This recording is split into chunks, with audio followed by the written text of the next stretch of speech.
So, I'm sitting here today with Dan Salvatore, also known as Handpan Dan, and here's the story. In early August, in my capacity as patron of Sidmouth Festival, I was swanning about Sidmouth Seafront and I heard this amazing sound coming from Dan playing. And I went to the car and I got my tenor guitar and I said, do you mind if I sit and join? And a crowd gathered.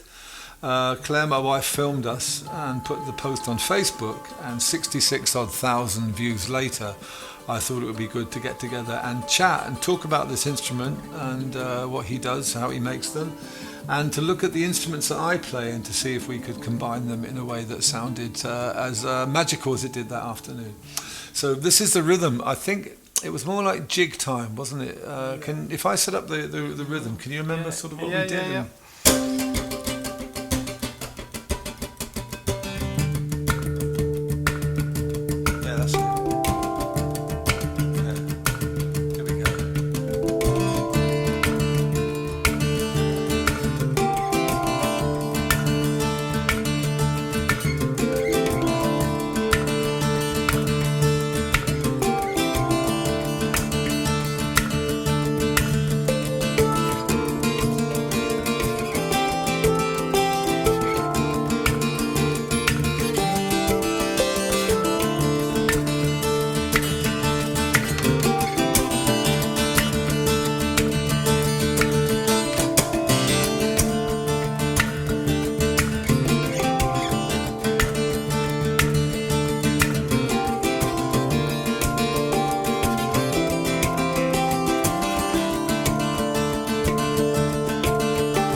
One more time.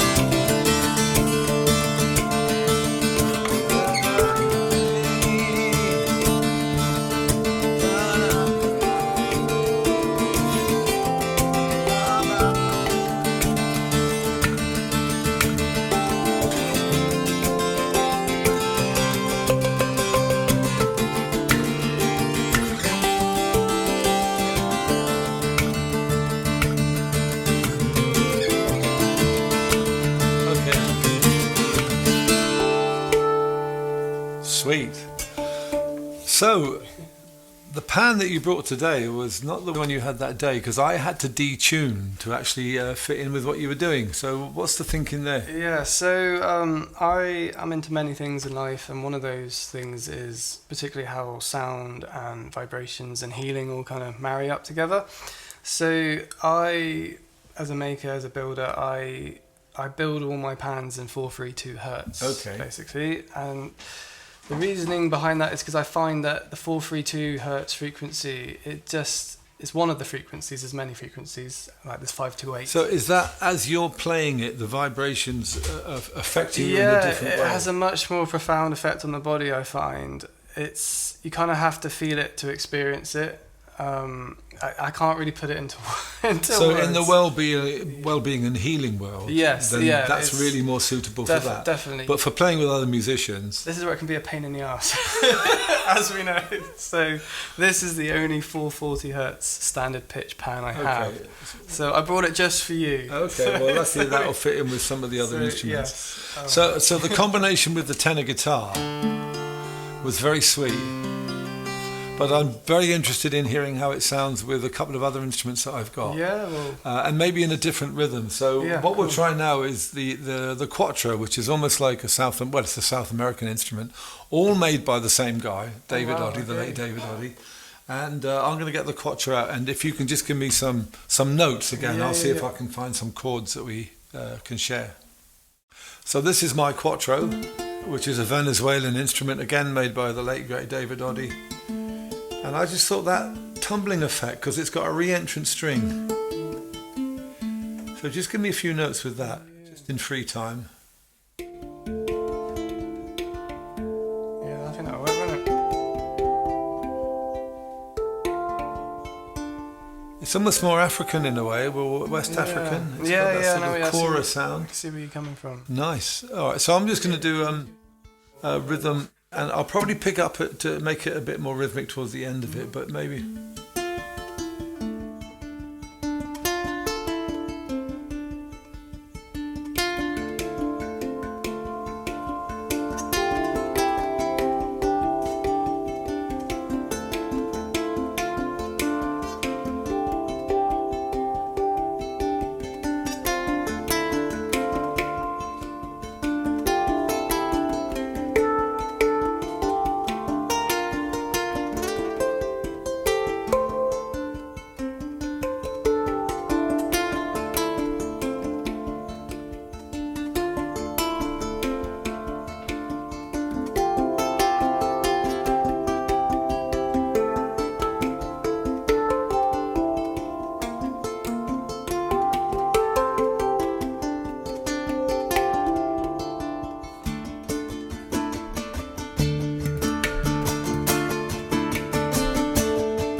Yeah, it's a combination. I think it's almost nicer when it's not rhythmic. Yeah, it is. Because the notes, I think, are stronger on the tenor guitar or whatever. Yeah, just a little bit, isn't it? Yeah. Yeah, no, that's great. But still, yeah, great. Really. And the other one I wanted to try in a minute was the cello mandolin, but we'll get onto that in a bit. Yeah.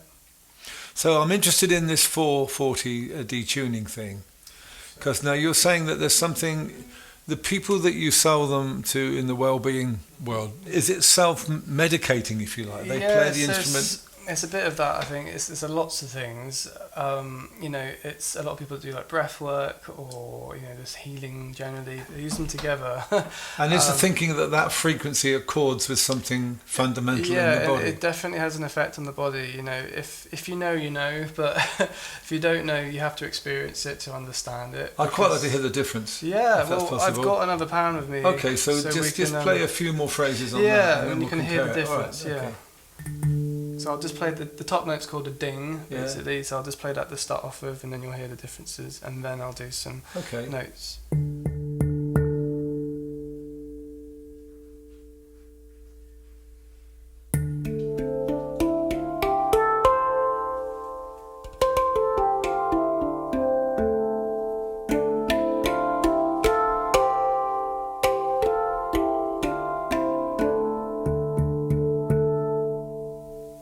Okay, now you'll do the same thing on the other one? And then I'll do that. And we'll see if anybody notices. Yeah, spot the difference.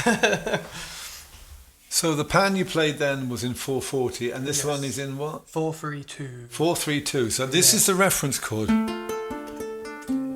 So people can hear where we were. Yeah. So let's hear this one. So can you hear how much lower that is? It's only 8 hertz, but it's... If you play your chord again. Play the other notes. So this, Yeah, I sound out of tune now. It sounds out of tune, but who's out of tune though? But it's a very, very subtle thing. But yes, it makes a difference. Let's just hear a bit of the phrasing. So this is got the same ding as the other one, but then there's a few different notes, but I prefer this scale.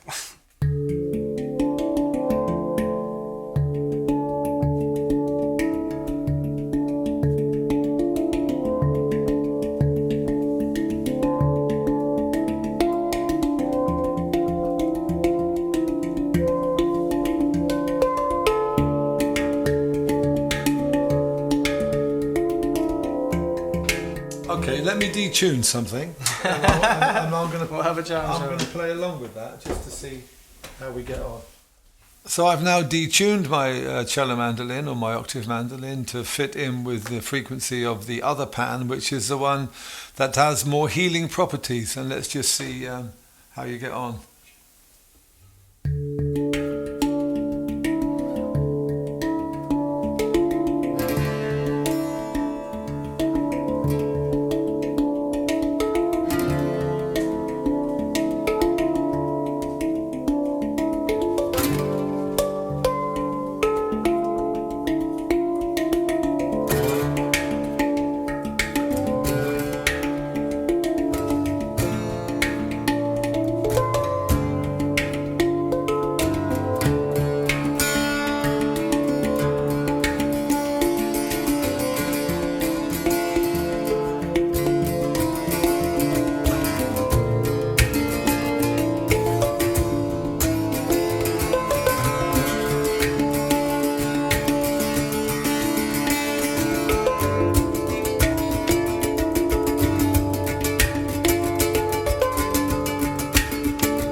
Nice.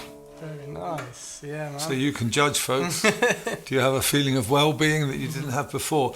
But presumably the idea is that people sit and play this, and they have their own, it's almost like a state of reverie. Yeah, when you're doing like sound healing, obviously it's completely different setting to playing with a musician. Yeah. You know, it's I feel the difference personally, but you know, when you're playing from like a healing point of view and just like it's more slow meditative sort of stuff you'll be playing.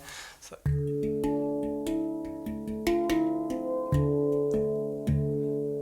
really kind of just let the notes. And it's an internal relationship. It's not to an audience in that sense. No, not at all. Well, it can be if you're doing like breath work, for instance. You know, if you're playing and you've got a load of people kind of just lying down and chilling out. So you can in that sense, but not compared to like in real musical. It doesn't sound like a folk club. No, definitely not. Lying down, chilling out, although it could be beautiful days the other day, to be honest. But no, that's really interesting. So really... Yeah. We spoke about the construction, and we spoke about the way in which you, really you sell these, and you've been busking with these. So this is your job. This is my life. You know, I live and breathe pans. You know, it is just everything I do is about handpans at the moment in my life, and it's really what I love most about the handpans and my journey with them is how it's brought me out of my shell. You know, I used to be so shy and so just terrified of people. But what I thought about seeing you at Sidmouth, it's almost like you're having an internal conversation, but people are gathering around experiencing it. Yeah. And that's quite an unusual sort of approach for musicians. Yeah, definitely. But it draws people in. It certainly drew me in. Well, more power. So great stuff. Good luck with all of it. Thank you very much. Thank you.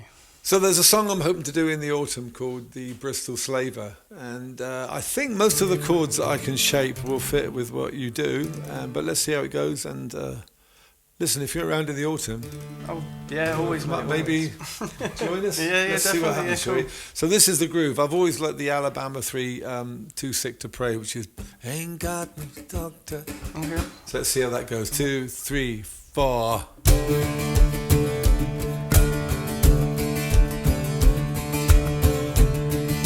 From my house in Clifton, I see ships under sail through St. Paul's to the harbour. Tied up in the basin lie a dozen floating jails for profit, promotion. Oh no. I steer my Bristol Slaver, selling lives across the ocean. Oh no, and no man on earth can save you.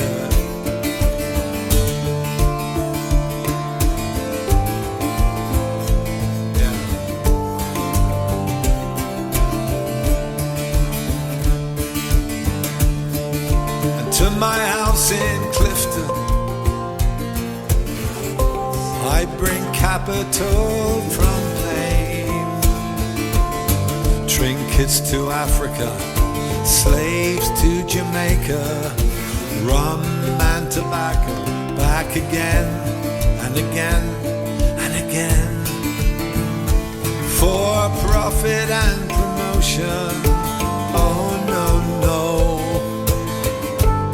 I steer my Bristol Slaver, selling lives across the ocean. Oh no, and no man on earth can save you.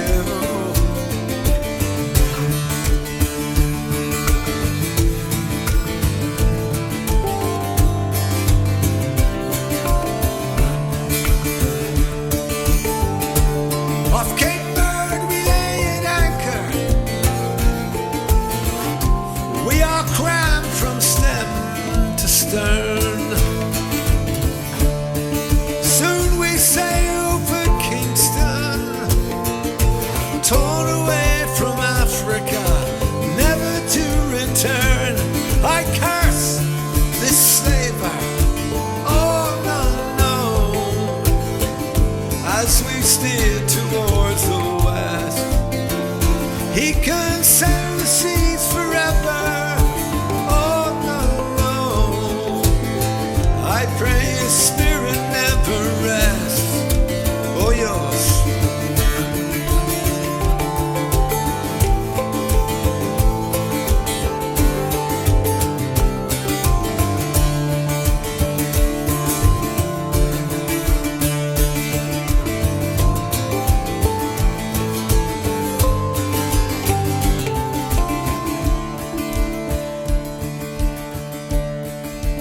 came here in the 50s.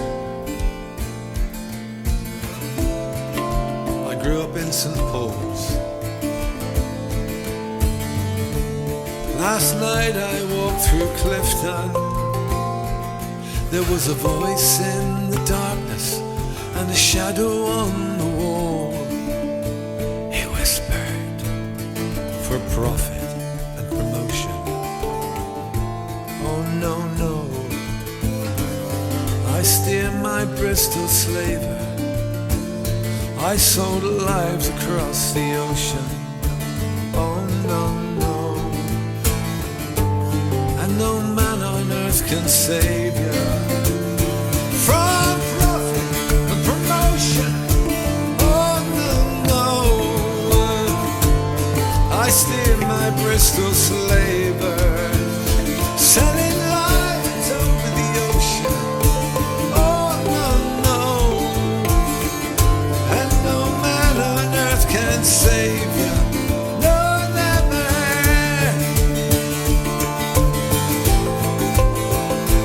No, never. No, never.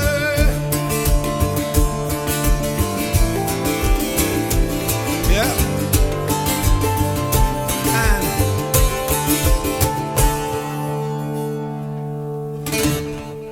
Great stuff. Wicked. See you on stage. I hope you've enjoyed this musical conversation with Dan Salvatore, who I met all those weeks ago at Sidmouth Festival.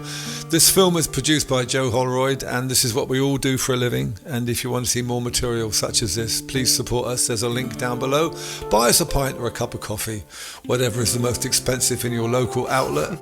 And we'll catch up with you on the road throughout the winter. See you all again.